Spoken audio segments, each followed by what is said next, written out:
बच्चों, achievers academy में तुम्हारा स्वागत है।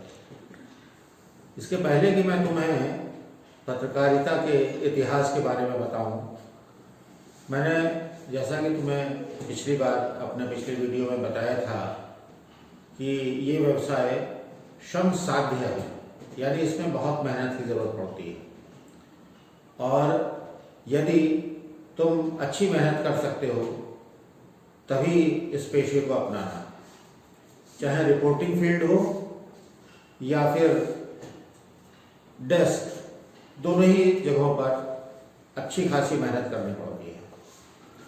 इस संदर्भ में मैं तुम्हें कुछ संस्मरण सुनाना चाहूँगा जिससे तुम्हें ये पता लगेगा कि ज़रूरत पड़ने पर इस व्यवसाय में कितनी मेहनत करनी पड़ जाती है। ये बात सन 1991 की है, जब आम चुनाव हो रहे थे। उस वक्त मैं मेरठ के एक प्रतिष्ठित अखबार में काम करता था। 21 मई 1991 को पूर्व प्रधानमंत्री राजीव गांधी जब नॉर्थ से प्रचार करते हुए श्री पेरम्बदूर पहुंचे चेन्नई के, तो तुम्हें पता होगा या तुमने पढ़ा होगा कि वहां पर एक मानव बम द्वारा उन्हें विस्फोट से उनकी हत्या कर दी गई थी। उस विस्फोट में 14 अन्य लोग भी मरे थे। उस दिन मेरी शाम की शिफ्ट थी। शाम की शिफ्ट पूरी करने के बाद जब मैं पहली डाक मैंने छोड़ दी, तब मैं लगभग 10 बजे अपनी गाड़ी में बैठने के लिए जब जैसे ही तैयार हुआ तो मैंने देखा कि कुछ लोग अंदर ऑफिस की तरफ भाग रहे हैं। मैं चौंका, क्या बात हो गई। मैं भी अंदर आया तो एजेंसी का एक स्लग आया था जिसमें फ्लैश था कि राजीव गांधी की हत्या हो गई है। उस वक्त एजेंसियां होती थी जो कि फ्लैश देती थी, कभी कोई बड़ी खबर होती थी तुरंत फ्लैश करती थी, जिससे कि अगर आपको अपनी कोई डाक रोकनी है तो आप रोक सकें। तो ये फ्लैश आया। अब जैसे ही ये फ्लैश आया तो मैं सब भूल कर कि मुझे घर भी जाना है, क्या करना है, मैं तुरंत अपनी सीट पर फिर बैठ गया और उसके बाद मैं इंतजार करने लगा खबर का। सर्कुलेशन मैनेजर ने तुरंत फ़ोन किया मशीन में कि प्रिंटिंग मशीन रोक दी जाए। पहली डाक तभी हम छोड़ चुके थे, लेकिन फिर भी मशीन को रोक दिया गया और उसके बाद एक फ़ोटो निकाली गई, क्योंकि उस वक्त जो है कंप्यूटर वगैरह नहीं थे, कंप्यूटर से पेज वगैरह तैयार नहीं किए जाते थे। तो एक फ़ोटो निकाली गई, ऊपर एक फ़ोटो लगाई और जितनी भी खबर थी, अगली एजेंसीज ने जितनी भी खबर दी थी उसको हम लोगों ने तुरंत टाइप करके पहले पेज पे 2 कॉलम में फ़ोटो और 2 कॉलम में खबर करके एक उसको लगा के उसको हमने जारी किया। उस वक्त उस अखबार में कई एडिशन हुआ करते थे।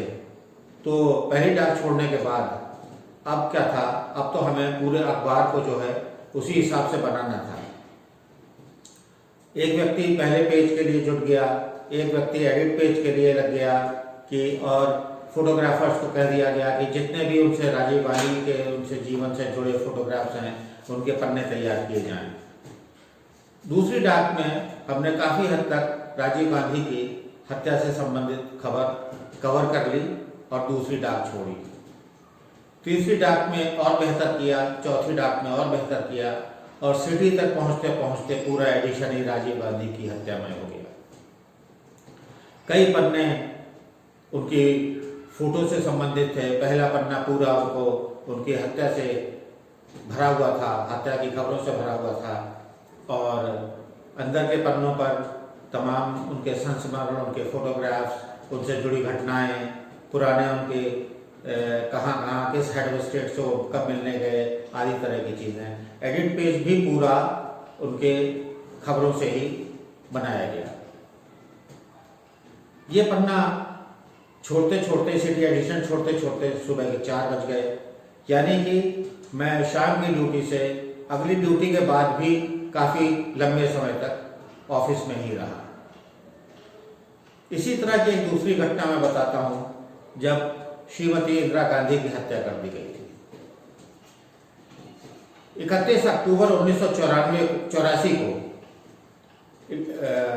मैं उस वक्त अमृत प्रभात, जो कि इलाहाबाद से निकलने वाला एक प्रमुख अखबार था, तो उस वक्त मैं इलाहाबाद यूनिवर्सिटी से पीजी डिप्लोमा इन जर्नलिज्म कर रहा था। तो उसके इंटर्न के रूप में मैं अमृत प्रभात से जुड़ा हुआ था। लगभग 9:30 बजे इंदिरा गांधी की हत्या हुई थी, और लेकिन उनकी खबर को पूरी तरह से फ्लैश नहीं किया गया था, क्योंकि लोगों को विश्वास था कि इतनी दृढ़ इच्छा शक्ति की महिला अपनी मौत को भी हरा देंगी। कुछ ऐसे मौक़ों पर इस बात का भी इंतजार किया जाता है कि जब सेकंड लाइन तैयार हो जाए, या उस व्यक्ति जो सब इतना महत्वपूर्ण व्यक्ति है उसकी हत्या हो गई है, तो उसका स्थान लेने वाले व्यक्ति की जब तैयारी हो जाए तभी इस बात की घोषणा की जाए, नहीं तो पूरे देश में अनार्की फैल सकती है। लेकिन दंगे तो पूरे देश में फैल ही चुके थे। उसके बाद होते होते धीरे धीरे 11 बजे तक लोगों को लगा कि हाँ, इंदिरा गांधी की हत्या हो गई है, तो तुरंत ही अखबार ने फैसला लिया कि हम जो है एक दिन का एडिशन भी निकालेंगे, और हम लोगों ने पूरी मेहनत से दिन का एडिशन निकाला, और फिर उसके बाद शाम को हम जो है अगले दिन मॉर्निंग तक की तैयारी में जुट गए। इस तरीके से ये दो घटनाएं मैंने तुम्हें केवल एक बानगी के रूप में बताई हैं, जिससे तुम ये समझ सको कि कभी भी, चाहे रिपोर्टिंग में हो हम, चाहे डेस्क पे हो, हमें ऐसे मौके आ सकते हैं। और आजकल तो इस तरह की बहुत सारी तमाम घटनाएं होती हैं, जब ऐसे मौके आते हैं कि हमें एक ड्यूटी के बाद दूसरी ड्यूटी लगातार करनी पड़ती है और बहुत सारी मेहनत करनी पड़ती है। तो हमेशा इस बात का ध्यान रखो कि अगर तुम अच्छा खासा श्रम कर सकते हो, अच्छी खासी मेहनत कर सकते हो, तभी इस पेशे को अपनाना। धन्यवाद।